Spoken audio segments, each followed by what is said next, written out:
Sertão Veredas, de Guimarães Rosa, é um dos exemplares da nossa literatura mais importantes do século passado.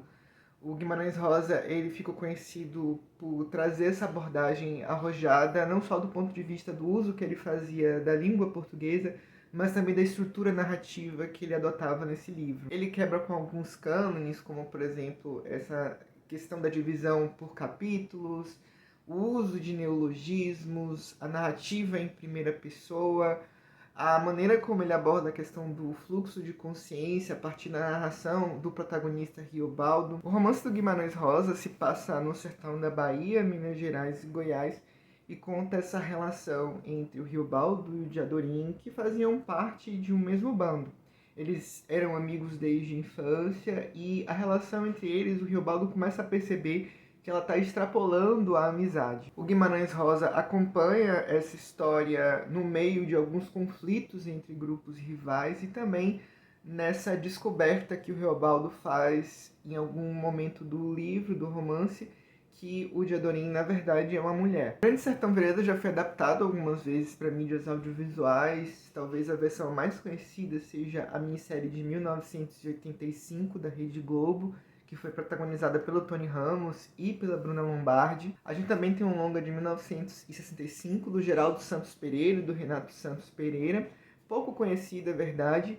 E nos últimos anos, na verdade, a grande história sobre a adaptação desse filme é porque ela foi tentada várias vezes, inclusive, por exemplo, pelo diretor Fernando Meirelles, do Cidade de Deus. Quem conseguiu levar Grande Sertão Veredas para as telas foi, na verdade, o Guel Arraes, que traz esse filme lançado agora em 2024, que está chegando essa semana aos cinemas. O Arraes, para quem não conhece, um diretor muito importante para a nossa cinematografia, responsável por sucessos como Alta Compadecida e Lisbela e o Prisioneiro, filmes muito relevantes para a retomada do cinema ali no final dos anos 90 e início dos anos 2000, e também um diretor conhecido por ser extremamente arrojado, por ter revolucionado a linguagem da televisão com programas como o TV Pirata ali no final da década de 80 e início dos anos 90. Nesse filme, o Guel ele faz uma mudança de contexto. Ele tira uma história que no romance se passava na República Velha, no sertão,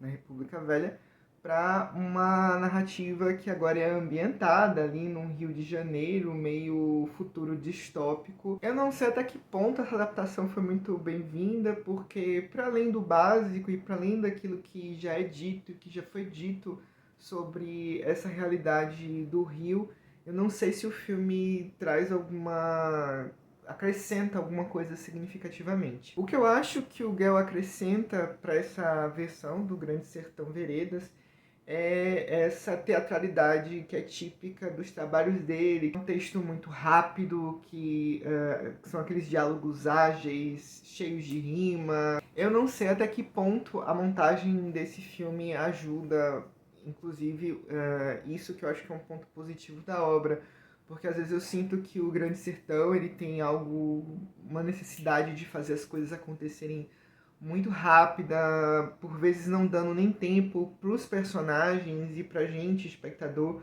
assimilar alguns eventos que são transformadores para aquela história, que são importantes para aquela história, morte de alguns personagens importantes, né? Tudo acontece de maneira muito rápida. Parece que, na verdade, o filme soa muitas vezes como uma síntese do que ele poderia ser, que ele poderia ser algo mais extenso. E algo que eu até suspeito, eu não tenho essa informação precisa, mas eu suspeito até, sendo uma produção da Globo Filmes, que existe aí um desejo de trazer em algum momento para a TV aberta uma versão mais extensa disso como uma minissérie, como eles têm feito com algumas outras obras. Agora, não tem nada que me conquiste mais no Grande Sertão do Guel Arraes do que o desempenho do Caio Blá como o Riobaldo.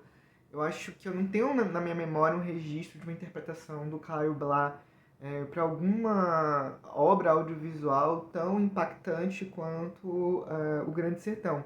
Ele está muito bem com esse personagem, ele traz uma densidade, uma emoção em carne viva, sobretudo nos momentos em que o Riobaldo está narrando a sua história ali para a câmera. O terceiro ato do filme, que eu acho que ele tem um grande momento. Enfim, Grande Sertão, do Guel Arraes, está chegando nos cinemas essa semana. Vocês dizem aqui nos comentários o que vocês esperam desse longa. Vocês assistiram a minissérie da década de 80? Vocês gostam do romance do Guimarães Rosa? Qual a lembrança que vocês têm disso e qual a expectativa que vocês têm para esse filme? Se viram esse vídeo depois de ver o filme, o que vocês acharam do que eu falei sobre o longa? Vocês concordam com minhas impressões? Não concordam? Diz aqui nos comentários. Não se esquece de dar like no vídeo da gente, de seguir a gente aqui no Instagram, de também fazer essas ações em torno dos nossos conteúdos em outros espaços que a gente também tá, como o YouTube, como o Facebook, o site www.juventussapos.com.br e tudo mais. Eu espero todo mundo no próximo conteúdo.